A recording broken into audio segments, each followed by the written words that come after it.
حبايبنا طلاب الصف الثالث الإعدادي في جميع أنحاء الجمهورية، دي الحلقة السادسة في المراجعة النهائية للترم الثاني من كتاب التقييمات، والصفحة دي page number 61. Okay, let's get started. Finish the following dialogue. مؤمن والتورست بيتكلموا مع بعض. فمؤمن بيقول إيه؟ Are you visiting Egypt on business or on holiday؟ فراح قايل له كذا، فمؤمن قال له سؤال، فقال له I come from London. فمؤمن راح سأله سؤال، قال له Big Ben and the Queen's Palace are the most famous places in London. أكتر حاجة مشهورة هناك. فمؤمن قال له What interests do you like most in Egypt؟ فالتورست قال له كذا I hope you enjoy your tour in our country. يبقى هو مش جاي بيزنس يا جماعة، هو جاي في holiday. عايزاك ضروري جدا قبل ما تحل الدايلوج لازم تقراه كله الأول زي ما أنا قريته، وبعد كده واحدة واحدة ترجع تحله. يلا بينا نحل. بيقولك إيه؟ مؤمن are you visiting Egypt on business or on holiday؟ هيقول له I am visiting Egypt on holiday. I am visiting Egypt on holiday. جاية في إيه؟ في أجازة. أوكي؟ فمؤمن قال له حاجة، سأله سؤال، قال له I come from London. يبقى إيه؟ Where؟ أنت جاي منين؟ Where do you come from؟ Where do you come from؟ أنت جاي منين؟ راح سأله سؤال تاني، قال له بيج بن وكوينز بالاس، قصر الملكة، ده أشهر أماكن في لندن. يبقى هنقول له what are the most famous؟ ما هي أشهر الأماكن؟ what are the most famous places in London؟ إيه أشهر الأماكن موجودة فين؟ في لندن. فقال له what interests do you like most in Egypt؟ إيه الحاجات أو الاهتمامات اللي بتحبها أكتر في مصر؟ هنقول له visiting the museum and the pyramids. زيارة المتحف والأهرامات، دي أكتر حاجات الناس تحب تروح. فمؤمن قال له I hope you will enjoy your tour in our country. أتمنى إن أنت تقضي رحلة حلوة في بلدنا. فهيقول له thank you so much، شكرا جزيلا، or thanks a million، or thank you so much، وهكذا. طيب ندخل بقى على الاختيارات. فبيقول لك هنا في الاختيارات ايه؟ economic growth اللي هو النمو الاقتصادي brings not to many countries or to many communities. بيجيب ايه بقى؟ الازدهار طبعا. فين الازدهار هنا؟ prosperity. number 2. في number 2 بيقول لك the teacher acted as a fair يعني هنا عادل. fair ايه؟ during the school debate اللي هو مناقشات المدرسية او المناظرة في المدرسة. طبعا اكيد judge. Number 3.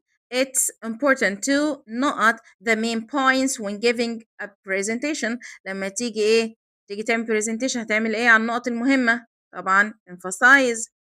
طيب number 4. في number 4 the government تعلن، الحكومة بتعلن a new annual يعني سنوي نقط for all departments كل الأقسام. طبعا الميزانية، فين الميزانية هنا؟ budget. Number 5. Companies spend large sums not to promote their products. يعني بتدفع مبالغ كبيرة علشان تحسن المنتجات بتاعتها. يبقى هتحسنها بالإيه؟ بالماركتينج، بالتسويق. ندخل بقى على القطع. زي ما عودتك قبل ما نقرا القطعة لازم ننزل نقرا الأسئلة عشان نفهم الفكرة العامة ونلاقي الإجابات وإحنا ماشيين. بيقولك why is the cinema more popular than the theater؟ ليه السينما أكثر شهرة من المسرح؟ يبقى القطعة بتتكلم على الاتنين دول. What is the main disadvantage of the theater؟ إيه العيب الأساسي للمسرح؟ Number 3. How often does the writer go to the cinema؟ كم مرة الرايتر بيروح السينما؟ ويلا بينا نقرا. ركز كده معايا، هي القطعة تقريبا سهلة. بيقولك some people like going to the theater while others prefer going to the cinema. في بعض الناس تحب تروح المسرح والناس تحب تروح السينما. Of course both of them have their advantages and disadvantages. بالطبع الاتنين لهم مميزات ولهم عيوب. As we live in a huge city، زي ما احنا عايشين في مدينة كبيرة، We have 5 theaters. عندنا 5 مسارح. 3 of our theaters open during the whole year. 3 منهم بيفتحوا طول السنة. However برغم من ذلك 2 are open in winter only. و2 فقط بيفتحوا في الشتاء. A great advantage الميزة الكبيرة of theater is that the plays هنا يا جماعة المسرحيات live and the audience has the opportunity to interact with actors and actresses. يعني الجمهور audience يا شباب يعني الجمهور بيعملوا ايه؟ عندهم الفرصة انهم يتفاعلوا interact يعني يتفاعل مع الممثلين والممثلات. لأنها طبعًا بتكون live يعني على الهواء مباشرة.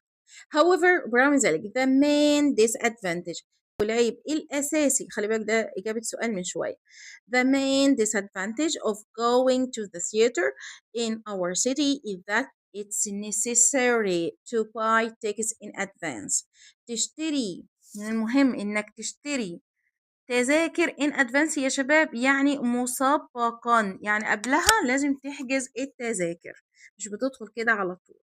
Another disadvantage وفي عيب كمان of the theater is that it's more expensive than the cinema. طبعًا ده عيب قاتل إن هو أغلى بكثير من إيه؟ من السينما، تمام؟ نيجي بقى على الموضوع التاني.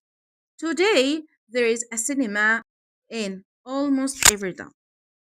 اليومين دول بيوجد سينما غالبا في كل بلد. One of the reasons for popularity of the cinema واحد من أهم الأسباب لشعبية أو انتشار السينما is that it entertains all types of people. إنها بتسلي كل طبقات وكل أنواع الناس young and old الصغير والكبير because it's so popular عشان هي مشهورة جدا. My friends and I go there every week. أنا وأصحابي بنروح هناك كل أسبوع. We prefer to be there on Tuesday because at the weekend the cinema is too much crowded. احنا بنروح يوم الثلاث علشان السينما في نهاية الأسبوع بتكون very crowded زحمة جدا. At the cinema we can watch a film on a big screen and sound system is clear. ونظام الصوت بيكون واضح جدا. ودي كانت الفرق ما بين الثياتر والسينما. ويلا بينا نعمل ايه؟ نحل على طول. بيقولك ايه؟ Why is the cinema more popular than a theater؟ واضحة جدا يا جماعة اهو.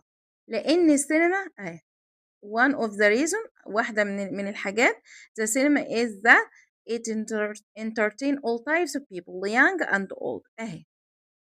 دي رقم واحد. وكمان ممكن نقوله ايه؟ ممكن نقوله it's cheaper than ممكن نقوله it's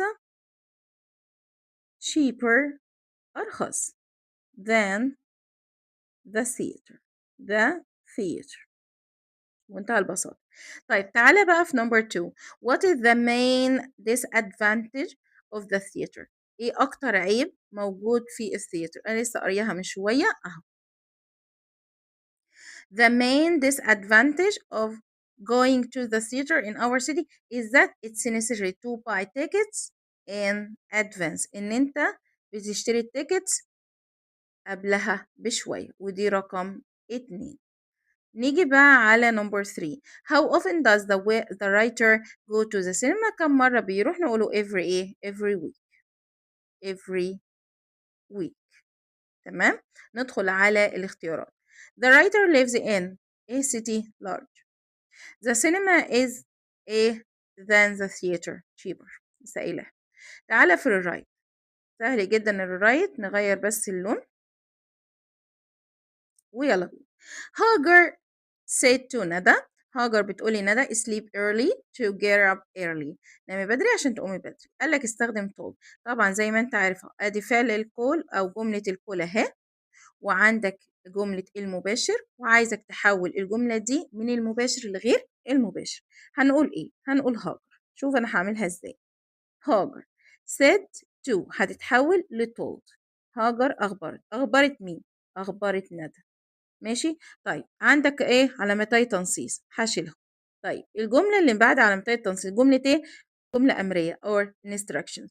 هاربط بإيه؟ هاربط بto. to وإيه؟ وto والمصدر. في فعل هيتغير من المضارع للماضي؟ لأ طبعًا. يبقى هاجر told ندى to sleep early إنها تنام بدري to get up early عشان تصحى إيه؟ بدري. تمام؟ ونحط full stop.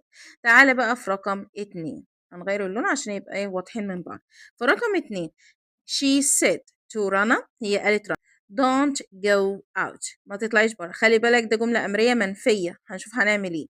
عندك قال لك استخدم ordered هنقوله she ordered رنا هي أمرت رنا not to. خلي بالك الجملة المنفية هنجيب قبلها إيه؟ هنجيب not قبل إيه؟ قبل to وأحط مصدر الفعل اللي هو go not to go out إنها ما تطلعش برّه ونحط full stop. تعالَ في number 3 ناخد لون أخضر كده أهو. في number 3 زياد said to إبراهيم. زياد قال لإبراهيم إيه؟ do your exercises اعمل تمارين.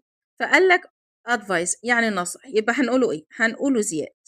آدي زياد. said to هتتحول لadvice أهي. زياد advice دي مين؟ advice إبراهيم. حلو كده؟ هيقابلني كوما وعلامتي تنصيص هاشيلهم واربط بإيه يا مس؟ هاشيلهم واربط بإيه يا مس؟ هاربط بto ووراها المصدر واللي هو do. إبراهيم to do. خد بالك بقى your exercise هنا ده ضمير أو صفة ملكية هتتحول لإيه؟ من your هتتحول لhis to do his exercises بمنتهى البساطة وحط full stop. تمام؟ تمام. ده الريت الجميل. طيب دي أسئلة القصة مش هحلها دلوقتي لأن أنا هعمل قريب إن شاء الله مراجعة كاملة وشاملة على القصة للترم الثاني. وهيجي بقى عندك الباراجراف بيقول لك الباراجراف بيقول لك the importance of learning English أهمية إيه؟